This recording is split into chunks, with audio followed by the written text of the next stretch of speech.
a busy, busy day in the garden today. I actually got all of the eggplant planted. I have both Black Beauty eggplant here, like these ones that'll get really, really big, and then also Rotunda eggplant, which is actually pretty small. So super great to get these in. Gives me a little time to have some planting stage now, because predominantly I want to have peppers and tomatillos in this garden bed. The cruciferous is done, it has to come out. The carrots will be fine, they're companion plants, but I would also like to have some squash, and to pull that off, I'm actually going to recess some pots and put them back here behind the big pots, and then that way the soil won't mix, so we won't have any issues as far as companion planting goes. That's interesting. There's something coming up back there, and I have no idea what it is. Right back there. Hopefully it's not a giant weed, right? No idea what that is coming up. I guess we'll find out. It looks pretty sturdy back there, whatever it is. That over here is definitely a weed. That has to get pulled out here soon. And the soil needs to be amended. A lot to do in this bed. Sorry, I'm getting never fails. I start a live and I start getting emails and God knows what, right? So these are some cruciferous greens here. I'm trying to get this to bounce down. There we go. All right, that worked. And some onions, and we have rosemary and some mint. You gotta watch the mint in your garden bed because it can go crazy. So any mint that I find in this garden bed, I had it in here last year because rats don't like it, right? And sometimes we have issues with rats here, but unfortunately it affected the growth of our pepper, and our pepper is coming back to life. These things are actually perennials. Let's see if I can find some leaves on here to show you. Let's just come over here, back here. Oops. All right, the tired gardener is going to be careful not to trip. All right, that actually right there is mint. That's got to come up, but look right there. That right there is some green coming off of this. I think it's a serrano pepper. So this little guy is coming back to life, which is awesome. I have a lot of work to do to get the rest of this mint out. Hey, Nafas Mohammadi, thank you. Thanks for joining. Good morning, or good afternoon, good evening. It's evening here. And other cool things today. Let's see how our apricot tree is doing. It's putting on some apricots. I love apricots. We just got done doing... Oh, thank you. Hi, James. Hello. Welcome to the channel. And we have apricot sitting on here today. I just got done doing orchard spray. I discovered something. We had powdery mildew on our rose bushes. And so first thing I had to do was prune all the leaves off and some of the rose buds, unfortunately, with the powdery mildew. And I just sprayed that with the orchard spray as well. I was going to do neem oil with baking soda. Check out my profile pic right now. We're looking at roses, and I'm very happily married, so not the dating channel, but thank you. So we have some roses here, and we had powdery mildew. Oh, I see a lot of you left. That's okay. We have powdery mildew, and we don't want powdery mildew because it will kill our plants. And so not only did I prune all the powdery mildew affected leaves and buds off, but I sprayed with the orchard spray because the orchard spray had sulfur in it, and that's one of the things that's good for powdery mildew. And since I already was doing the trees, I thought might as well do the rose bushes too, right? Another way you could have done it is a mixture of baking soda and neem oil. But if you use neem oil, make sure you get the kind that's pure neem oil. That way you're purely organic, right? So we had 3 rose bushes. We had to do that too today. Over here, we have some pumpkins that we put out, and they're happy. They really like this space. But I have them underneath this net for now, because if I don't, the critters might eat them. Once they get bigger, they should be safe, but for now, we got to keep them covered. Our desert king is doing really well right now. Our pistachios are waking up. Look at that. Got a pistachio tree here. You have to have a male and a female of pistachio.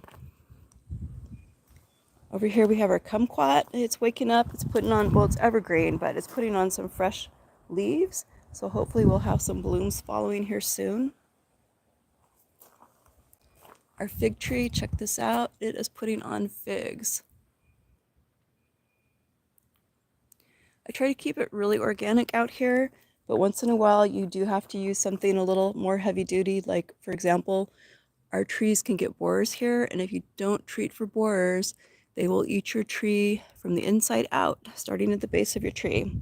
Haven't had any problem with the fig tree, but the apricot, on the other hand, that one, we're trying to keep it alive. I did an experiment with a cutting and trying to graft it onto the almond tree. That does not appear to have worked. And I also have a cutting going in the grow room. It takes a long time to root hardwood trees. This is our mandarin. We've never actually gotten mandarins on it yet. Maybe it'll be this year. It takes a long time with fruit trees, about 5 years usually. This is our golden delicious apple. It wakes up after everything else.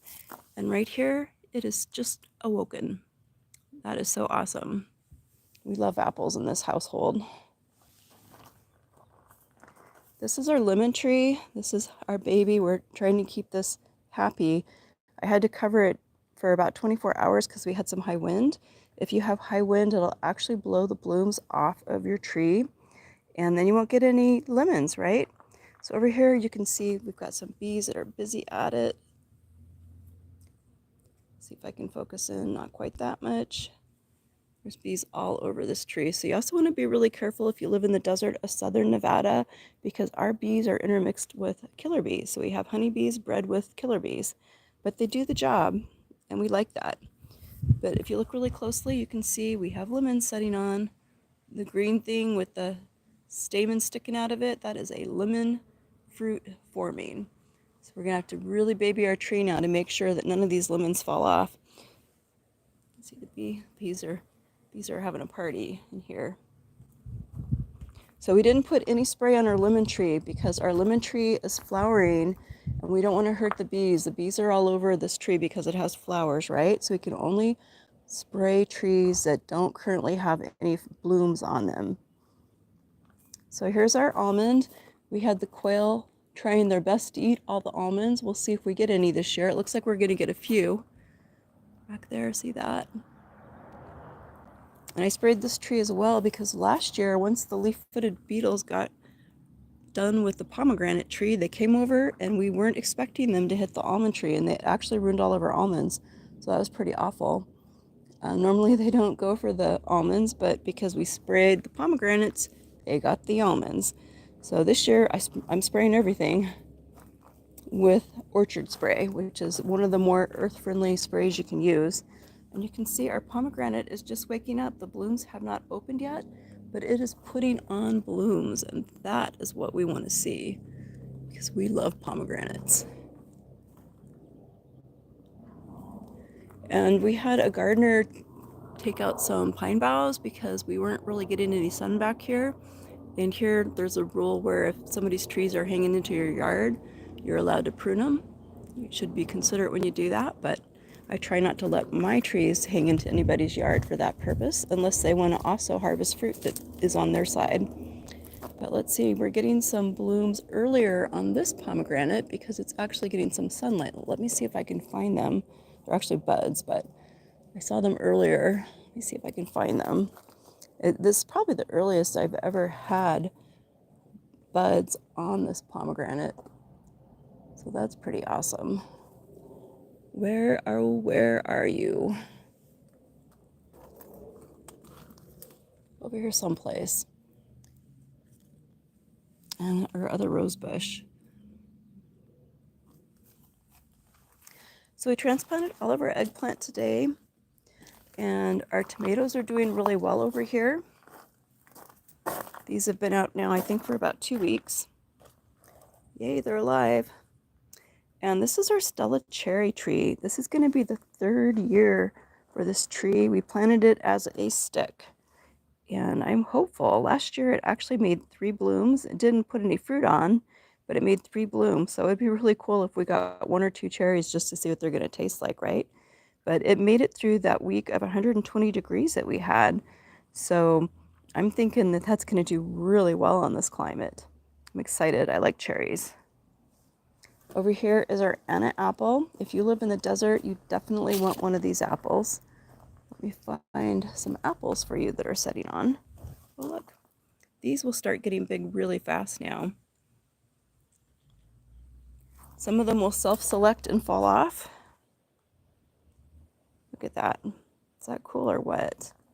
This tree is shorter than I am. I'm pretty short. And it will have enough apples on it for us to eat for 3 months. And then also for me to do some canning with. I've made apple pie filling in the past. Last year I canned fresh apples. So if you're interested in learning how to do that, I have videos on my video stream. Check it out. But this is covered with little baby apples setting on. This is our dwarf ruby red grapefruit. It's also evergreen, and it is waking up and putting on fresh leaves. This thing makes, it's very small, but it makes full-size, really red, sweet grapefruits. It's a dwarf ruby red grapefruit, so I highly recommend this if you have a small space. They say this can get 15 tall. Most of the trees don't really get that big in the desert. But I'll be thrilled if it gets a little bigger because this thing actually put 11 grapefruits on last year. And look at how small that is. But that's our update today from our grow room. And actually that's not from our grow room, it's from our garden. We transplanted a lot of stuff from the grow room out here today. Got a long ways to go though. We're nowhere near done. We have one more person that we're sharing plants with. This is the grow room itself here. You can see our strawberries are starting to actually look like strawberries. Some New Zealand spinach.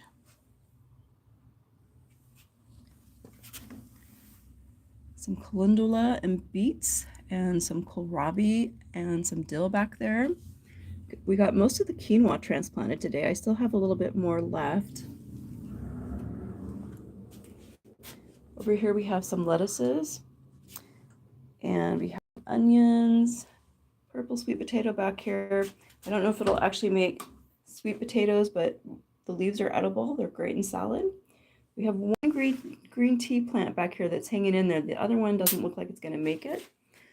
Back over here we have a black pepper plant. It looks kind of like a house plant. See if I can zoom in on that. It looks like a house plant, but it's not. It's a black pepper plant. It's supposed to take like 3 years to produce. Back here we have some carrots and onions going, and they're happy. We rooted a fig tree. Oh my goodness, I have a success for one rooting project. Some catnip, more sweet potatoes, plants to share, and a bunch of peppers up here. That one's actually got some on it. Tomatoes. I'm gonna try to double our tomato plants and peppers because we love peppers and tomatoes. Back here we have some nasturtiums. See if I can put this up. And let me get up on this chair. I'm not gonna be able to pull that off very well. It was worth a try. Move a couple things. I have a place to stand. The radishes like this room. Some menthol. Try to dehydrate some of this and make my own infused menthol oil for a muscle rub. We have some thyme back here, and hopefully those sweetness melons are going to germinate anytime. They need to be consistently 7 degrees. We have a bunch of peppers coming up back here and a lot of nasturtiums, chives, and some parsley. But that's our update. I hope you enjoyed our garden this afternoon. Hope you have a blessed day. Thanks for watching.